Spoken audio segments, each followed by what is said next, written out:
Hey, everybody. This is Adam Christopher, founder of Act First Consulting, creator of the Seven Figure Sales Engine. And I'm really excited to have you all here. I've worked with, I don't know, hundreds of companies directly, indirectly with a few thousand. And regardless of where these companies are in their growth, sometimes, majority of the time, they always need the same thing. The thing they need is more prospects, right? They need to find more prospects that have the same type of problems that my clients could solve. And a great time efficient way to introduce yourself to them is in an email sequence, right? This is going to help you understand who actually has the problems that your company can solve, who feels the pain that you're unearthing with your messaging. And I'm going to take you through how to actually set up these campaigns. And at the end of the day, you're going to get 50% or more open rates on all of your cold email campaigns moving forward. So let's go. First things to really highlight is we want to focus our energy here. We want to understand what prospects care about. We want to test existing messaging. We want to always look at the numbers and monitor data. And this is always about introducing yourself to new prospects, right? So cold email campaigns are important to make sure that your energy isn't wasted and that you're iterating on your messaging. We really want to understand what your target prospects actually care about. And I guess if you were to think about it this way, if there are 1,000 companies you thought you could help, how long would it take you to hit them all up? Well, how would you do it without this type of approach, right? So the goal of a cold campaign is to test your messaging, again, understand more quickly than, I guess, cold calling, which would take a ton of time and cost a lot of money. And it would be better than, testing on ad spend, right? Who does this message resonate with? Always look at the numbers, always monitor the data, look at clicks and open rates before anything else, really. And you want to have solid CTAs in there so that you're actually, having something that they can do with that email. The data is super important, right? Once you know about who's opening, who's clicking, you're going to want to follow up with a smart cold script, right? You're going to reach out to these people on the phone. You're going to ask them certain things. If you don't have something like this right now, we can talk about it in the future.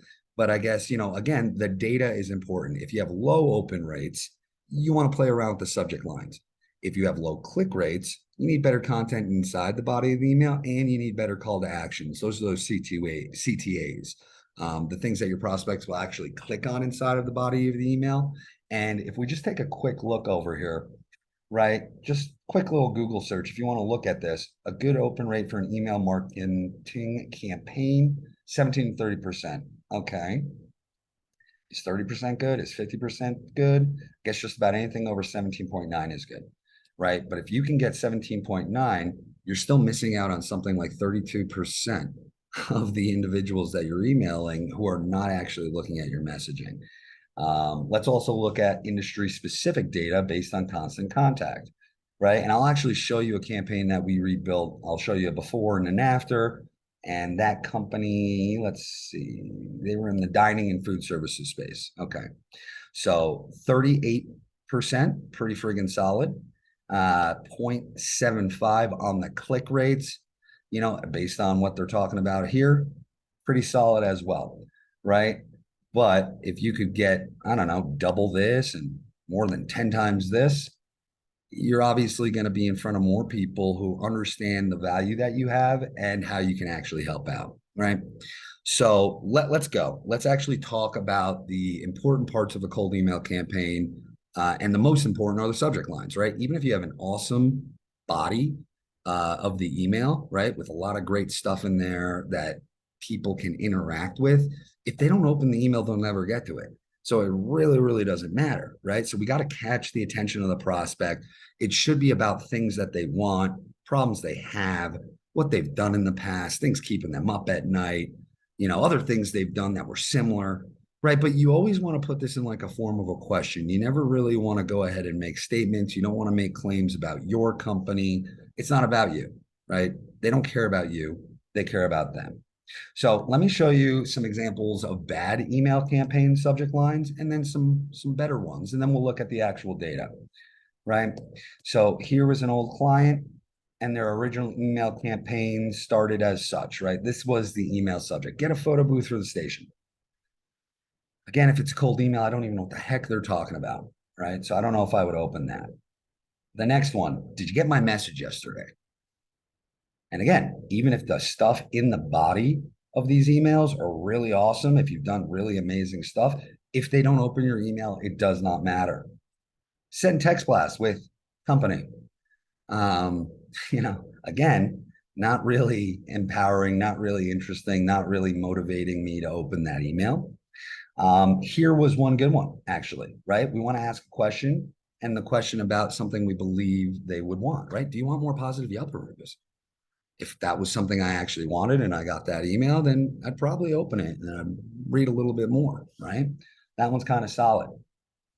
Get the first month for free.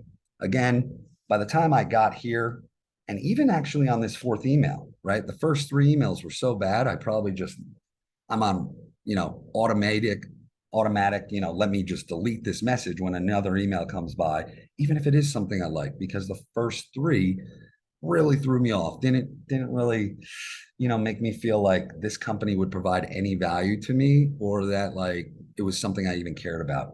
So now let's take an example of something that looked a little bit different. And then I'll actually show you the actual data from this campaign, right? So are you trying to grow your company in 2023?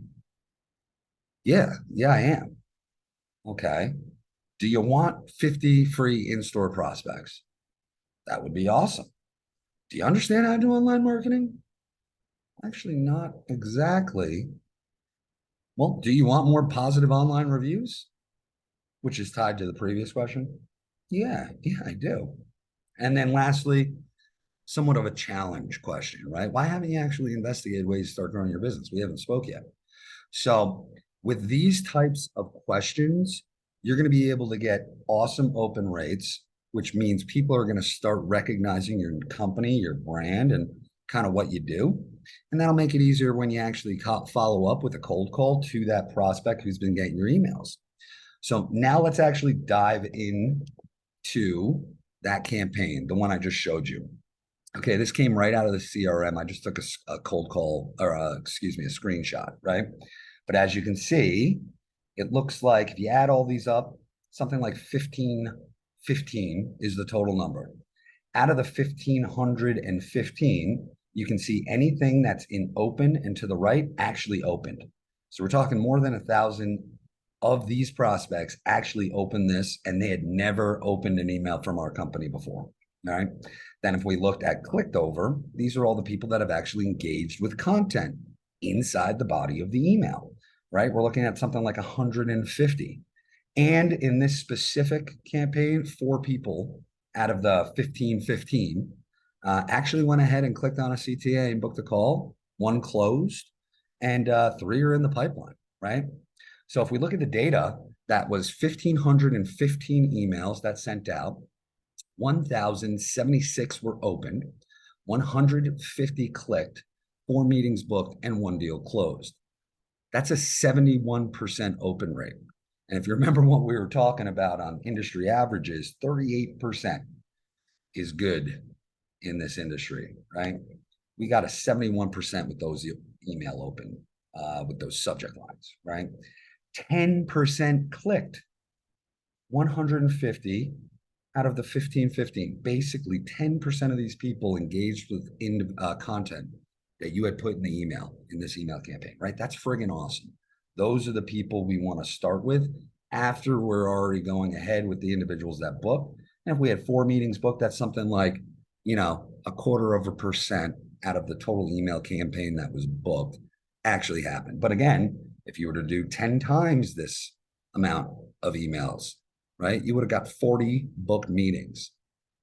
Same thing as far as open and clicks, right? We just do that by a 10x right there. But this is the power of an email campaign, because now I know who I should be focused on, right?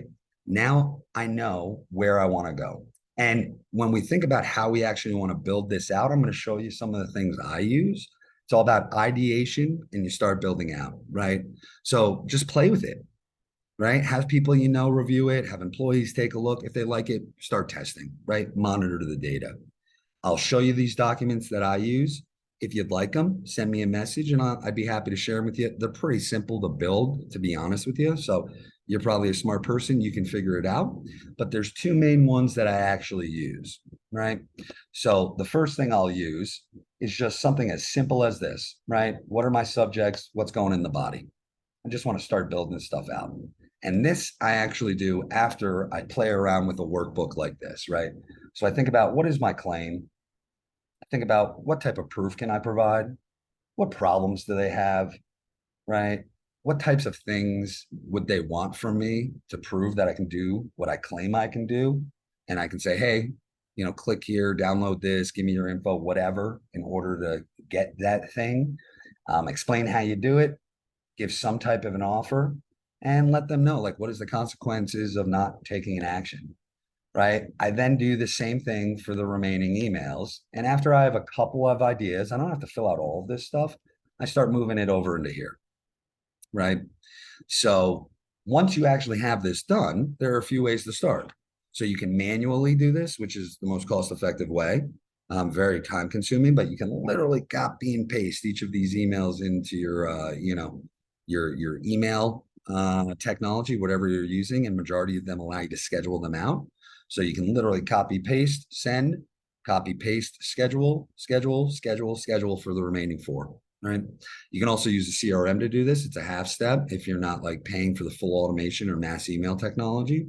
You just kind of build in the templates. Now that they're in there, you click on the contact, you add the template, you send it out, you do the same with the others, and you schedule them. If you did have a mass email technology, it's the best, right? Majority of these cost something, but ultimately you build out all the templates, then you say this one goes out immediately, this one will go out X days later, and so on and so forth. And if we're thinking about kind of like the frequency besides this, it really depends who we're talking to, right? So if it's a super cold lead, the way I usually do it initially, I'm just going to send week 1, introduce myself, send email 2, week 2, right? Get a little bit warmer. In week 3, I'm actually going to be sending 2 emails. And come week 4, I'm going to send that last email. If it's a warmer lead, meaning someone that expressed interest but didn't show up for a meeting, or someone that you've never actually communicated with or was referred in your direction, but you believe you could help them, I step it up a little bit, right? 2 times per week, the first 2 weeks. Now in the third email, or in the third week, we're sending out that final email. And, hot leads, when I talk about a hot lead, really, this is kind of, they've already met with us. So if we're looking at those 4 that got booked in meetings, right? They come onto a meeting. You always want to set a next step, and I'll talk about that in another video in the future. But when you set a next step, now for these hot leads, you want to have the email cadence built out that's going to remain in contact with them from the moment that meeting concludes, filling the time between that meeting and when the next meeting is scheduled. And I'm going to do another training on this. I'll tell you about it, but that is super important. And it's just about remaining engaged, but then sending them materials that support everything that was discussed on that actual meeting. Okay. What to do next, right? So obviously, number 1, if they take one of your CTAs, we want to be giving them a call. We want to be getting on that meeting immediately. It depends. If they schedule a call, sometimes I will give them a call right, as soon as I see they scheduled that call anyway, ask if they have some time, right? Just start talking about what caught their attention. If they don't do that and you just get on the meeting with them, totally cool as well. Follow a script, follow a presentation. You want to have this pretty scientific so you can monitor what's going on. Everything needs to be pretty similar, the way that you have these conversations, so that you can measure if it's effective or not. And then the next step is really, if you don't have one right now, build out a cold script, right? A cold call script. You want to be reaching out to those clicks first, right? Those are the ones that not only opened your email, but then they went ahead and clicked on something that was interesting. After you get through all the clicks, the next are the opens. And then after that, you go to the rest of the email campaign. Many people I know don't even bother. They pull those people that never opened into another kind of group. And we're going to put them into the next type of email campaign and follow up with them that way. But again, if you had 1,000 leads that opened and clicked your stuff, basically, it's a good place to start, giving them cold calls, following up with them, and making sure that, potentially they understand what you do and how you can help. I guess, that's really it. It's really quite simple. A lot of people ask me about this stuff, so I just wanted to put together a quick video highlighting this. But I mean, first and foremost, I would say, listen, if I can do it, you can do this, right? I guess secondarily to that, if you are having trouble with this, from different emails that you're setting up to building a cold call script to, what do I actually do when I get on those meetings because they booked time on my calendar, please reach out. I'm happy to help. Okay. And if it's going well all the way up until you need to get on a scheduled call with the prospect, or if nothing's getting any booked demos or you're not getting any, kind of traction with the email campaign, I'm going to be releasing some more stuff that will probably help out with you. So stay tuned. We'll see what we can do, but we'll be releasing a similar training video to help you with the next step next month. That's the cold call script, right? What do we do when we reach out to these people? What is our goal? It's all about setting that meeting. But I mean, in the interim, if you like, if you don't like, would love to hear, please make comment. If you do like, please share. And at the end of the day, would love your perspective. I really appreciate you. Thanks for watching. And I hope this has been helpful. So feel free to get in touch. Let me know your thoughts. Again, I hope you have a blessed day. Adam Christopher, Act First Consulting, 7-figure sales engine. Talk soon.